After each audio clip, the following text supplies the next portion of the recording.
charge and places inside the tube, and number 1 runs it all the way to the back of the breech, and then he'll step out of the way. Number 3 is holding the thumb solo of the vent. This is to prevent air from getting inside the tube. If you get a spark, if you get air in there and the spark is still burning, this artillery piece can fire on its own. All it takes is a spark and air and black powder. Friction primer is attached to the inside the vent, and then this is how the cannon is fired. Upon pulling the lanyard, it jerks the metal piece through the friction primer, and this creates friction. The friction catches black powder on fire, and then the piece will explode. After that, they come back up, they run a wet sponge down the tube after the weapon's been fired.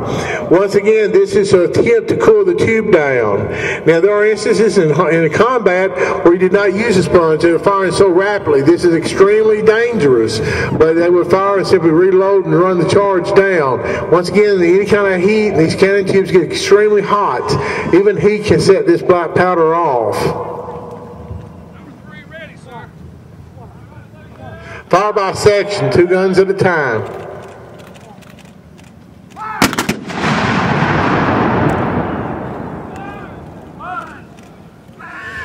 Once again, they step directly in. Now, when you fire by section like they did there, it's the reasons why you're firing. If you fire by battery, which is all guns fire at one time, it's almost like infantry. You get a huge amount of shrapnel downfield when it explodes. Of course, after that, then you are actually unloaded. If they fire from left to the right and continuous firing, the first gun fires, then while they're actually starting to reload, as the second and the third gun fire. This way you get a continuous fire pattern, and there's not much stoppage between the firings. Now, as you see these weapons here, they are static. During the Civil War, of course, they would have had horses pulling these guns. The Southerners only use 4 horses. The Union batteries only use 6. Now, what they would have with this on a 4-gun battery, imagine a 4th gun out there, they'd have 4 cannons. They also would have additional 15 vehicles, approximately 90 men, approximately 90 horses to 1 battery. That's just 1 battery.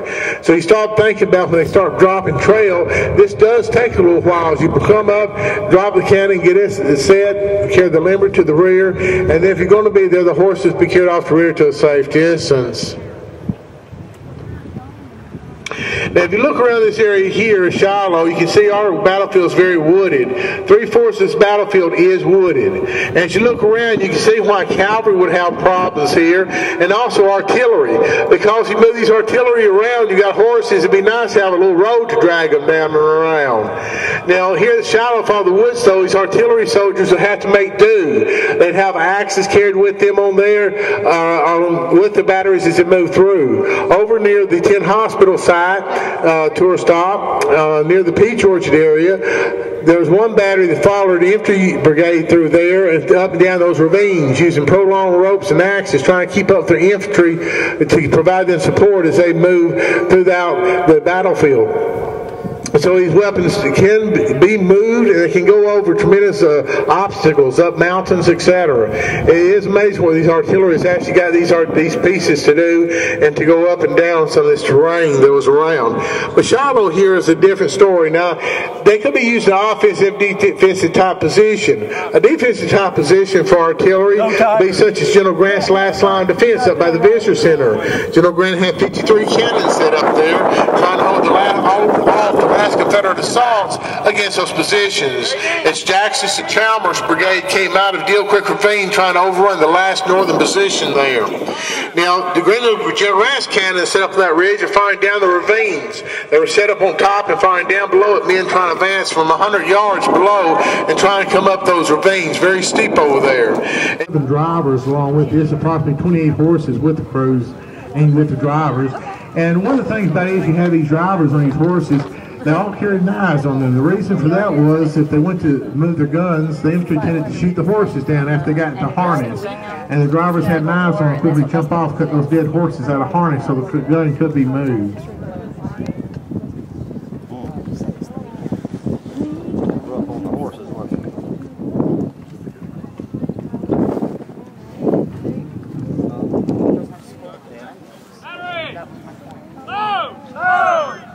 Getting caught though, I guess cutting the horse You can almost see precision on the battery as the charge is brought forward. The charge is checked once again, guys, for the correct round and also for the correct time fuse. There'll be a fuse fixed on there anywhere from 0 to 3 seconds. So the gunner also checks that fuse, make sure that fuse is set correctly on when the charge would explode in the explosive round.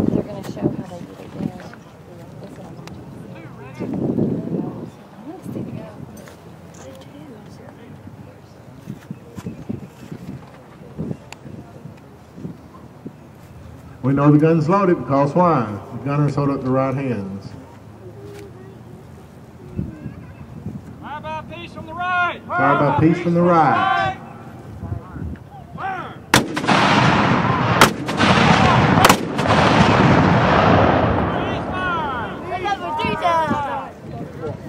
Once again, you know, if you just use your imagination like a child, just imagine what it must have been like this battle. It's just incredible what it must have felt like and sounded like in this battle. Ladies and gentlemen, the reenactors this weekend have everybody stretched out because of movie and because of living history demonstrations. Would y'all please give Morton's Artillery Battery, that's our Memphis, a big round of applause. We do appreciate everything they do for us. And we have all of them.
Unexpected loud noise is normal.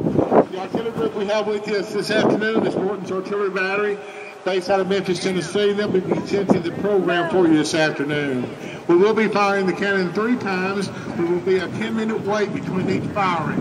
So we will fire 3 times. We have to do a safety wait. During that time, I will continue boring you with my narrative, or may the boys come up and talk to you for a while. But we will be firing the cannon 3 times with a wait of 10 minutes.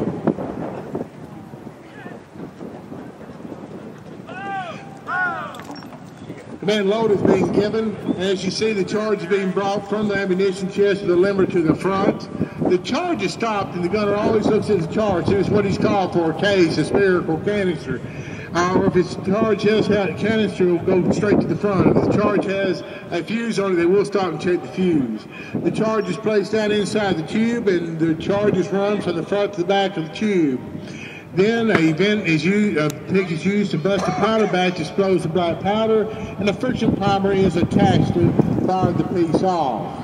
And when the piece is ready to fire, you'll see the gunner raise his right hand to let the battery commander know the piece is ready to fire, and they wait for the battery commander's command.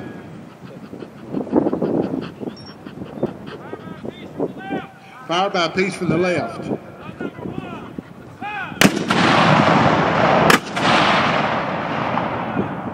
You know, a little bit of smell of the smoke coming across here. Now what we're going to do is ask you to please use your imagination a little bit. You've seen 2 cannons fired just then with the noise, concussion, and the smoke. To your right-hand side is General Daniel Ruggles batteries. You had over 50 guns sitting there on that alongside that trade line to your right-hand side. To your left-hand side up toward